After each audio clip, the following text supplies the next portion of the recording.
mengenai kabarnya dari hasil lab dan visum Laura sudah lengkap, mungkin seperti apa? Jadi terima kasih rekan-rekan. Jadi kemarin untuk penyidik sudah menerima hasil visum secara keseluruhan. Ya, jadi visum sekarang ada di penyidik PPA. Berarti dari hasil visum ini sudah bisa dibilang melengkapi semua dari bukti-bukti dan Ya, jadi bukti dari visum yaitu adalah keterangan ahli. Ya, jadi kita butuh namanya alat bukti. Alat bukti itu ada keterangan saksi, kemudian keterangan ahli, ya, kemudian keterangan dari yang diduga. Tapi demikian tetap kita kemarin yang dilaporkan adalah mengenai asusila. Jadi kita butuh sekali dari keterangan ahli, ya, yaitu visum. Ya, dari visum itu apakah ada indikasi nanti Fajar dipanggil kembali? Ya, untuk sementara ini dari penyidik PPA mempersiapkan gelar perkara. Ya, jadi gelar perkara itu nanti dilihat.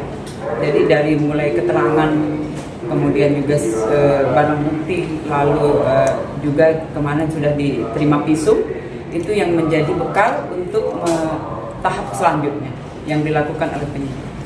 Katanya gelar perkara belum ini ya? Gelar perkara masih disiapkan, ya, nanti tunggu saja selesai, kemudian nanti kita update pasti. Berapa lama lagi? minggu depan kah? Ya, semoga saja lebih cepat lebih baik, ya, karena memang biar terang benderang kasus yang dilaporkan oleh NM ini. Ya. Hasil visumnya sendiri apa sih? Mungkin sedikit spill gitu. Ya, kalau hasil visum ada di penyidik, ya, isi kemudian keseluruhan ada di penyidik. Karena memang yang berkoordinasi antara saksi ahli kemudian dengan penyidik. Apakah benar Bu mengenai dugaan-dugaan itu memang benar terjadi? Ya, itu yang jelas penyidik, ya, sekarang masih di tangan penyidik, kemudian sudah disiapkan untuk gelar perkara.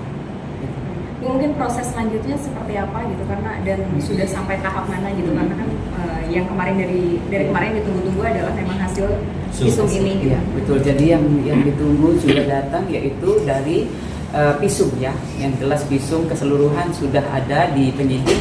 Kemudian tahap selanjutnya yaitu gelar perkara, menentukan atau apakah ini ada unsur pidananya. Nah, di situ nanti itu wewenang dari penyidik. Proses pemeriksaan saksi lagi mungkin dari pihak terlapor kan belum mengajukan saksi ya, mungkin akan ada pemanggilan. Ya, jika memang ada, ya pasti kita panggil. Memang kalau ada yang mau memberikan keterangan atau memang kita butuhkan dari penyidik, pasti kita minta keterangan. Sudah adakah mungkin? Untuk sementara ini belum. Kalau gelar perkara itu seperti apa sih? Gelar perkara itu mengumpulkan itu dari yang kemarin, ya. Jadi penyelidikan itu kita mengumpulkan barang bukti, kemudian memeriksa saksi-saksi. Nah, itu nanti dijadikan bahan untuk dalam gelar perkara. Itu masukkah unsur pidana di situ? Kemudian jika memang masuk unsur itu pasti naik jadi penyidikan. Nanti sedikit tuh mungkin kembali menegaskan lagi gitu. Dari kemarin kan sempat dibahas bahwa laporan RM terhadap VA ini kan adalah pasal berlapis. Tapi yang dibahas dari kemarin itu adalah hanya satu pasal gitu. Mungkin bisa dijelaskan pasal-pasal apa aja sih yang... Ya, kalau yang di pasal pasti yang dilaporkan yaitu dari pasal kesehatan, kemudian juga pasal perlindungan anak, karena memang di bawah umur, ya, 16 tahun menuju 17, kemudian juga di KUHP. Benar ada 6 pasal atau? Kalau yang dilaporkan oleh NM masih 3 pasal, ya, nanti berkembang pun itu nanti yang jelas wewenang penyidik, karena memang dari pemeriksaan kemudian ada barang bukti itu yang memperjelas. 3 pasalnya apa aja Bu? Pasal berapa aja? Ya, itu dari kesehatan, kemudian juga pasalnya tadi yang sudah di perlindungan anak, kemudian juga KUHP, ya, itu. Oke. Akan ada pemanggilan kembali? Tunggu saja, karena memang ini dari masih tahap kita dari penyidik gelar perkara, ya, persiapan gelar perkara. Ya, nanti kita update. Dan perkaranya dalam 2 hari kah, 3 hari kah, apa seminggu? Secepatnya, ya, secepatnya. Nanti kita setelah selesai, kemudian hasilnya pasti kita update. Ya. Artinya masih lama ya Bu? Lebih cepat, lebih baik. Penetapan siapa-siapa pelakunya. Itu dilihat nanti dari gelar perkara, ya masukkah ini unsur pidana atau memang semua pasti mengerucut ya, nanti pasti di update kembali. Bu, terkait dengan perkara soal visum itu kan Boleh dimaafin. kan kita emang nggak bisa tahu tentang hasilnya, tapi udah ada mengarah berapa persen sih bahwa hasil visum ini bisa dijadikan bukti untuk naikin statusnya pada dari terlapor ke ini. Ya, jadi koordinasi ya, komunikasi antara ahli ya, keterangan ahli yaitu visum kemudian dengan penyidik itu yang nanti yang menjelaskan ya. Jadi wewenang penyidik apakah ini masuk unsur pidana ataupun tidak itu nanti di update ya, update. Nanti itu jika memang ada unsur pidana itu pasti naiknya penyidikan. Oke, nanti mungkin sedikit update lagi dong mengenai laporan Rasman dan keluarga Bajiden, mungkin sudah sampai sejauh mana? Iya, masih di penyidik ya, masih menjadwalkan untuk memanggil saksi-saksi, kemudian mengumpulkan barang bukti.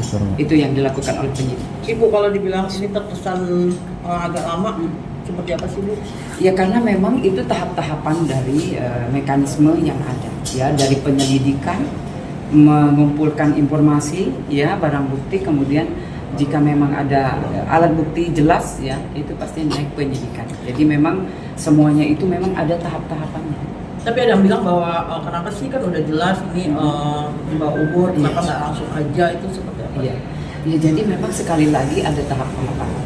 Ya, jadi dari penyelidikan, mengumpulkan barang bukti, memeriksa saksi-saksi dengan informasi, klarifikasi, mengundang ya, itu jelas ya, semua juga sudah dilakukan oleh penyidik. Kemudian sekarang masih melakukan persiapan untuk gelar perkara. Udah berapa saksi Bu total Bu? Kemarin ada 11 ya. 11. Iya. Dari semuanya ya, dari mulai NM, LM ya, kemudian dari VA dan yang melihat dan mendengar. Ya, itu aja ya. Ibu, mengenai saksi-saksi yang meminta LPSK itu seperti apa sih? Ya, itu kan kemarin sudah